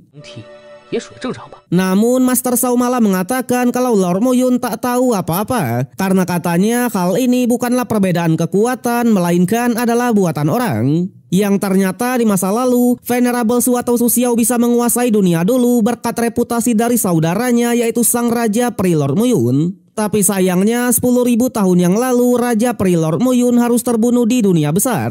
Alhasil satu-satunya Su Xiao meninggalkan pulau miliknya karena ia ingin mencari Lord Muyun serta membalaskan dendam. Namun sayangnya di perjalanan ia langsung dihadang oleh Gunung Suangkong yang memanfaatkan momen tersebut. Dan oleh sebab itulah ketika Lord Muyun bertemu dengan Su Xiao di part 78 kemarin, Su Xiao bilang kalau ia dibunuh oleh Gunung Suangkong. Alhasil sejak saat itulah perlahan kekuatan Pulau Suensa pun mulai menurun diikuti juga dengan kematian Raja Peri dan Su Xiao. Sontak Lord Muyun yang mendengarnya ia pun benar-benar semakin marah. Berbeda dengan Master Sao, ia malah mengatakan kalau Raja Peri itu juga disebut sebagai Lord Muyun. Jelas ia pun langsung bercanda dan mengatakan jangan-jangan Lord Muyun di depannya ini adalah reinkarnasinya. Tapi ia langsung bercanda juga dan mengatakan kalau ia bukanlah Raja Peri yang terlahir lagi, melainkan Raja Peri lah yang dilahirkan kembali ya lur ya. Waduh, sama aja ya kan? Untungnya Master Sao beneran menganggapnya bercanda dan hanya mengatakan jika Lord Muyun bisa mendapatkan Pulau Suensa atas dasar papilionnya, hal ini akan menjadi pencapaian yang besar. Yang tanpa diduga Lord Muyun menjanjikan pasti bisa melakukannya. Tapi ia juga menanyakan kenapa Master Sao sangat ingin berbicara dengan dirinya. Namun di sana Master Sao hanya bilang kalau ini adalah takdir, di mana ketika ia pertama kali melihat Lord Muyun kemarin, entah kenapa ia langsung mempercayainya. Yang pada akhirnya karena hari sudah malam, mereka pun memutuskan untuk beristirahat. Di sana karena sebelumnya Su Xiao meminta Lord Muyun untuk mewariskan kitab darah kunonya, jadi tujuannya menuju Pulau Suensa ini juga berniat untuk mewariskan kitab tersebut kepada keturunannya saja. Kemudian Lord Muyun pun juga melatih teknik 9 esensi inti emasnya tipis-tipis, di mana ia yakin kalau kekuatan dari tekniknya ini bukan cuma sekedar 9 butir emas, melainkan adalah peningkatan 9 kali lipat dan akan menjadi kekuatan penghancur yang sangat mengerikan. Tentunya untuk saat ini Lord Muyun ingin fokus menguasai efeknya dulu agar kelak ketika ia menemui lawan yang kuat, ia tetap bisa menyembunyikan identitasnya.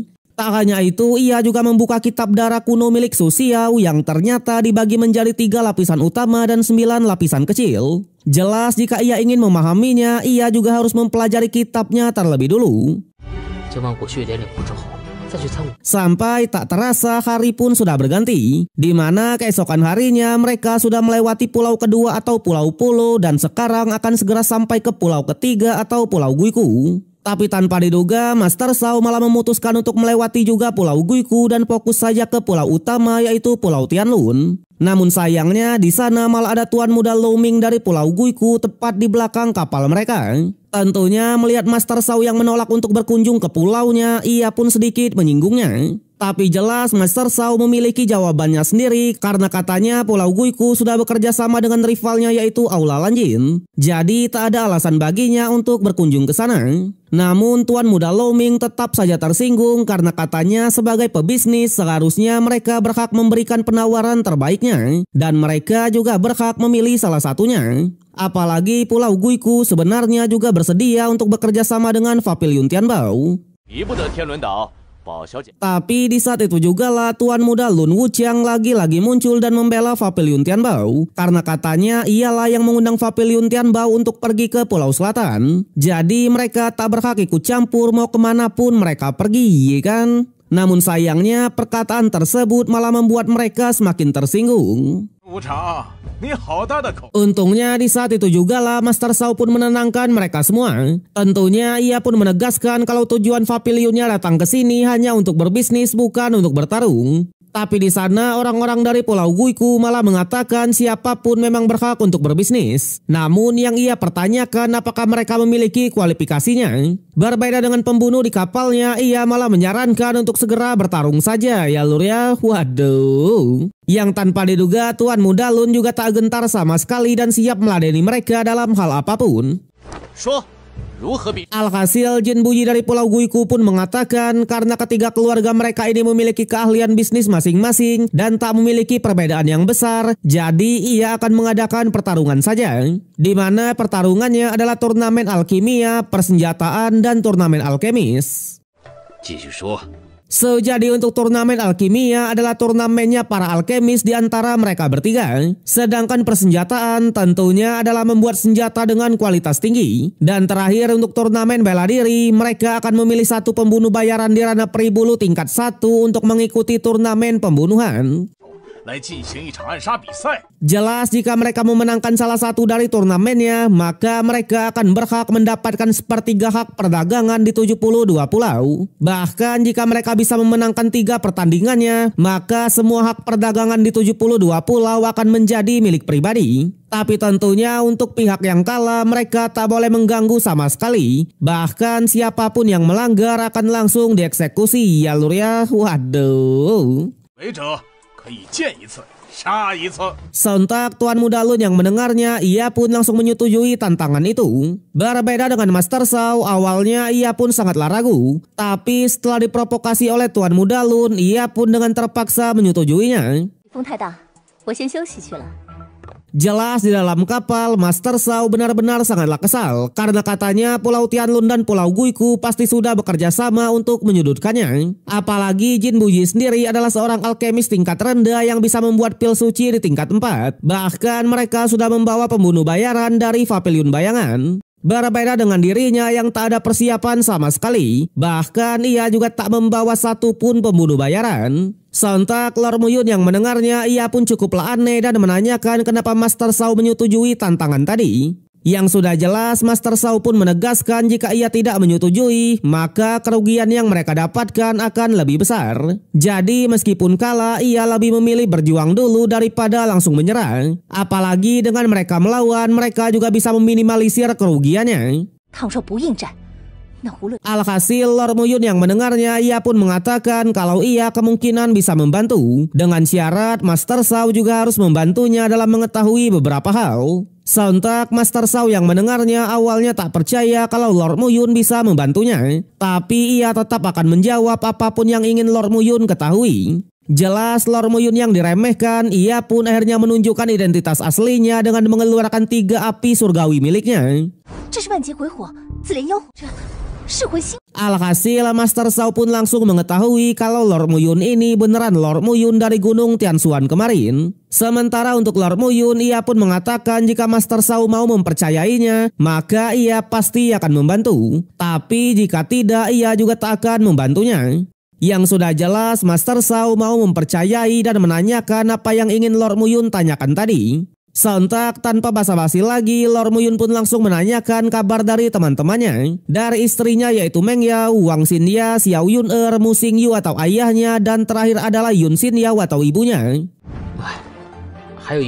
Jelas Master Zhao yang mendengarnya, ia pun hanya mengatakan untuk ayah dan ibunya, ia tak pernah mendengar namanya sama sekali. Tapi untuk 3 temannya tadi, ia mengetahui keberadaannya. Di mana untuk Meng Yao, ia sudah menjadi murid di Istana Surgawi Jihuan dan sudah membangkitkan roh Phoenix S-nya. Tentunya dengan kematian dari Han Tianyu kemarin, posisi Meng Yao di Istana Surgawi Jihuan sekarang lebih diprioritaskan. Sontak Lord Muyun yang mendengarnya, ia pun benar-benar sangatlah marah. Sedangkan untuk Wang Xingya, sekarang ia sudah dipilih oleh master dari sekte 10.000 formasi dan dianggap sebagai harta karun. Bahkan ia diperlakukan layaknya penerus sekte. Alhasil untuk Xinya, Lord Muyun tak khawatir sama sekali. Dan terakhir untuk Xiao Yun'er, ia sudah dipilih oleh wanita suci dari Tanah Suci Xianyu karena memiliki kesamaan antara Tanah Suci Qiao-nya. Tentunya ketiga temannya ini bisa dibilang sudah berkembang pesat di sini. Di sana Master Zhao yang baru mengetahui identitas asli dari Lord Muyun, ia juga sangatlah tenang. Karena memang menurut rumor beredar, Lord Muyun memang mahir dalam hal apapun dan memiliki kecepatan kultivasi yang luar biasa. Bahkan dalam waktu 10 tahun aja, Lord Muyun sudah mencapai ranah pribulu tingkat 1 yang notabene sangat mustahil. Tapi di sana Lord Muyun hanya bilang untuk kecepatan kultivasi adalah sebuah anugerah. Yang pada akhirnya Master Zhao pun hanya mengingatkan di 3000 dunia kecil ini, selama mereka memiliki kekuatan, Lord Muyun bebas menyinggung siapapun termasuk Rasro. Namun yang perlu ia ketahui ada satu kekuatan yang tak boleh disinggung sama sekali, yaitu Gunung Suangkong. Sayangnya Lord Muyun hanya bilang Gunung Suangkong memang tak pernah menyinggung perasaannya. Tapi sebagai Raja Peri, ia pasti akan berinisiatif untuk menyinggung perasaan mereka. Ya lur ya, waduh. Cerita berlanjut di mana setelah Lord Muyun memberitahukan soal identitasnya kemarin, keesokan harinya Master Zhao pun langsung menanyakan kepada Lord Muyun tentang khasiat serta manfaat dari obat 9 rasa spiritual. Alhasil Lord Muyun pun langsung menjelaskan kalau obat itu memiliki energi spiritual dan mengandung spiritualis dari 9 jamur. Tak hanya itu, obat 9 rasa spiritual juga tumbuhnya hanya di sekitar 9 jamur. Oleh sebab itulah untuk memurnikannya mereka harus membutuhkan 9 jamur. Sontak karena puas akan jawaban itu, Master Zhao pun kembali menanyakan bagaimana cara menghilangkan racun dari belimbing wulu agar mendapatkan khasiat obatnya. Yang sudah jelas Lord Muyun lagi-lagi bisa menjawabnya karena katanya mereka hanya perlu memperhatikan saja warna obatnya selama proses pemurnian. Dan kemudian mereka hanya perlu mendinginkan tubuh dengan kekuatan es untuk menghilangkan racun tersebut. Alhasil Master Shao yang mendengarnya ia pun langsung tersenyum tipis karena ternyata ia hanya ingin mengetes pengetahuan dari Lord Muyun sebelum turnamen dimulai. Sontak Lord Muyun yang mendengarnya lagi-lagi bercanda dan mengatakan kalau ia ini adalah reinkarnasi Raja Peri. Jadi tak ada hal yang tak ia ketahui termasuk obat-obatan. Tentunya Master Shao tak perlu sampai mengetesnya. Tapi tetap saja Master Shao mengkhawatirkan soal turnamennya yang memang sangatlah penting. Apalagi informasi dari Pavilion Tianbao-nya selama ini selalu akurat. Namun untuk Lord Muyun ia tak mendapatkan satu informasi pun. Bahkan ternyata Master Shao ini juga sudah mengetahui soal aliansiun, di mana penjaganya yang bernama Jusu dan Sising dirumorkan sudah datang ke 3000 dunia kecil untuk mencari Muyun. Sontak Lord Muyun yang mendengarnya ia pun hanya mengatakan kalau dua penjaga itu adalah saudara di aliansiunnya. Jelas ia pribadi sebenarnya sangat ingin mengetahui apakah mereka baik-baik aja. Tapi karena turnamen akan segera dimulai, jadi Lord Muyun ingin fokus dulu ke turnamennya. Bahkan ia meminta agar Master Shao tidak mengganggunya dulu. Terlebih lagi mereka juga hampir sampai ke Pulau Tianlun. Singkat cerita, mereka pun sudah sampai di Pulau Tianlun. Di sana terlihat sudah ada banyak sekali kapal yang mendarat untuk berbelanja. Karena memang di sini juga ada banyak cabang dari Aula Lanjin dan Pavilion Bayangan. Tentunya Lord Muyun yang melihatnya ia malah sangatlah kesal dengan Aula Lanjin dan Pavilion Bayangan yang katanya sudah menjadi-jadi. Bahkan perdagangan dari Pavilionnya menyusut dari 40 ke 20%. Sampai ketika ia sedang berkeliling, tiba-tiba Lord Muyun melihat seorang praktisi yang sedang protes ke cabang dari Aula Lanjin karena katanya Aula Lanjin sudah melakukan penipuan. Jadi praktisi ini bernama Suyi, di mana ia membeli teratai kaca di Aula Lanjin dengan warna yang cerah. Tapi ketika ia membawanya kembali, tiba-tiba warnanya malah berubah. Dan oleh sebab itulah ia menuduhnya sebagai penipu. Namun jelas penjaga Aula Lanjin langsung membela diri dan menegaskan kalau aulanya memiliki reputasi yang sangat tinggi. Jadi mereka tak mungkin melakukan penipuan. Apalagi meskipun Suyi adalah anak dari penguasanya Pulau Suensa, ia tetap tak berhak untuk protes di sini. Sontak dengan pernyataan tersebut, Suyi ini ternyata adalah anak dari Su Wuxing yang diobrolkan oleh Master Shao kemarin. Atau ia merupakan cucunya Su Xiao aka saudara dari Raja Peri Lord Muyun. Namun di sana Suyi tetap saja protes dan menuduh kalau Aula Lanjin sudah melakukan penipuan kepada para pelanggannya. Sampai pada akhirnya Lord Muyun lah yang turun tangan dan mengatakan kalau sebenarnya ia mengetahui cara untuk membedakan teratai kaca yang asli dengan teratai kaca biasa. Di mana dari segi penampilan keduanya memang sama persis dan hanya dengan warnalah mereka bisa membedakannya. Tapi ia mempunyai cara lain untuk mengetahui perbedaannya. Jadi untuk teratai kaca yang asli sejatinya memiliki 4 jenis getah, di mana setiap jenis getahnya memiliki energi spiritual dan efek yang berbeda-beda. Tak hanya itu, ketika 4 jenis getah ini dicampurkan menjadi satu, maka jika itu teratai yang asli, ia akan meneteskan cairan yang tidak berwarna. Namun jika itu adalah teratai biasa, maka 4 jenis getahnya tak akan bisa disatukan dan pasti akan hancur. Bahkan di sana tanpa basa-basi lagi, Lord Muyun berniat membuktikannya di depan semua orang. Dan benar saja, teratai yang dibeli oleh Suyi ini adalah teratai biasa karena memang ketika 4 getahnya disatukan, ia malah pecah. Sontak Lord Muyun yang melihatnya juga cukuplah kesal karena memang sekelas Aula Lanjin aja masih melakukan penipuan seperti ini. Alhasil para warga yang melihat tindakan itu, mereka pun langsung sadar untuk kedepannya mereka lebih baik belanja di Pavilion Tianbao daripada di sini.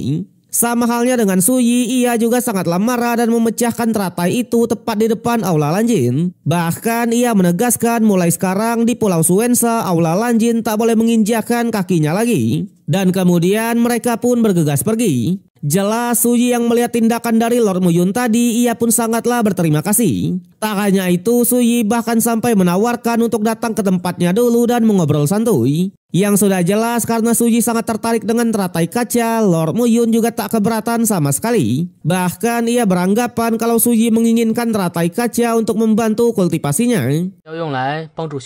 Tapi sayangnya dengan wajah sedihnya, Suyi malah bilang kalau sejak kecil dulu ia sudah tak bisa melatih tubuh dan bloodline-nya karena ia memiliki penyakit yang aneh. Bahkan semua orang di 72 pulau sudah mengetahui akan hal ini kalau ia tak bisa berkultivasi. Alhasil Lord Muyun yang mendengarnya ia pun langsung menyentuh Suyi dan mengatakan kalau Suyi ini sejatinya memiliki leluhur yang sangatlah hebat. Sontak Suyi yang melihat Lord Muyun bisa mengetahui itu ia juga sangatlah kaget, ya kan? Apalagi Lord Muyun bilang apa yang telah dilakukan oleh Suyi selama ini adalah kekuatan darah dari leluhurnya. Tapi sayangnya ia tak tahu cara menggunakannya. Dan oleh sebab itulah kekuatannya bisa naik dan turun. Selain itu ayahnya kemungkinan juga tak memberitahukannya soal ini karena ia juga tak mengetahui kebenarannya. Tentunya untuk kekuatan garis keturunan leluhur itu perlu dikendalikan dan dikuasai. Namun lagi-lagi sayangnya Suyi tak punya sarana untuk menguasainya.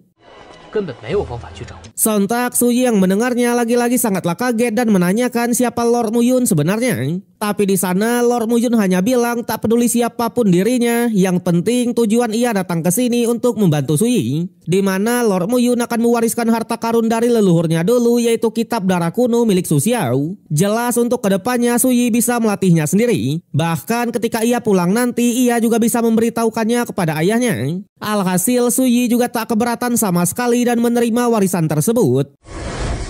Selain itu, Lord kita juga akhirnya mengenalkan diri sebagai Muyun dan menyuruh Suyi untuk memberitahukannya kepada ayahnya. Tentunya jika ayahnya sudah tahu nanti, ia tak perlu repot-repot mencarinya, melainkan Lord kita lah yang pasti akan menghampirinya. Sontak Suyi lagi-lagi sangatlah berterima kasih dan kemudian mereka pun langsung bubar.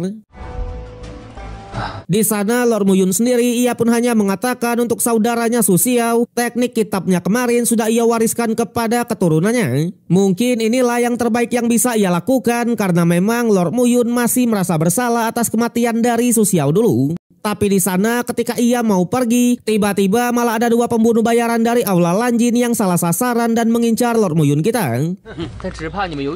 Sontak Lord Muyun yang melihatnya, ia juga tak keberatan akan hal itu dan langsung menghajarnya balik.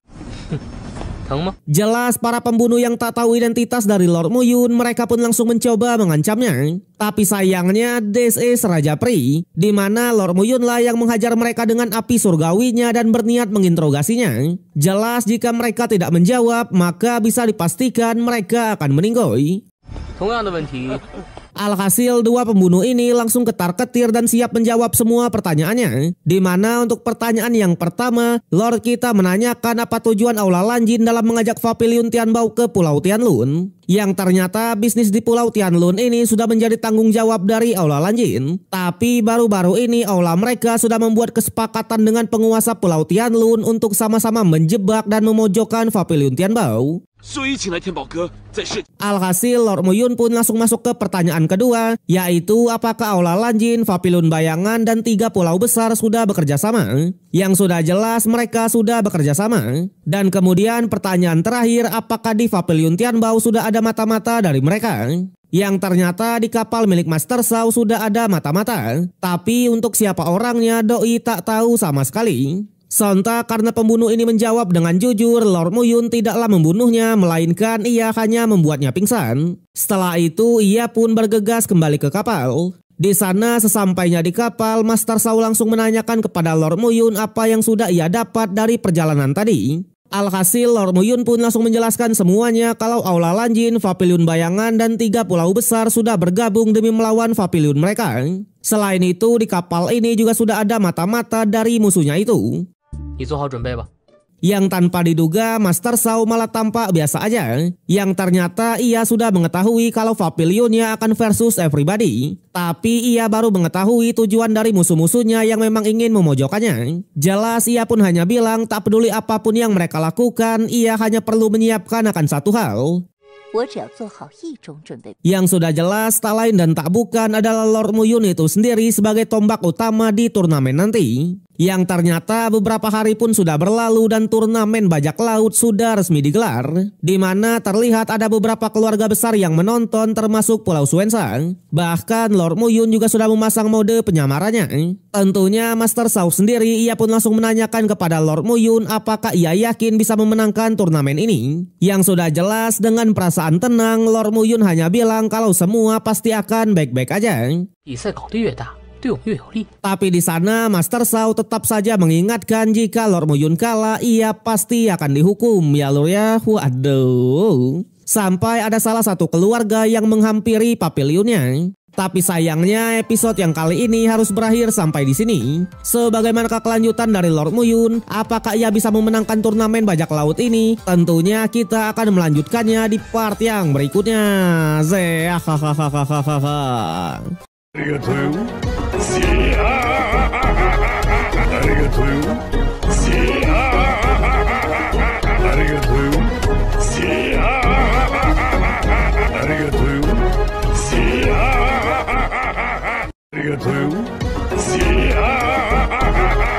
Arigatou.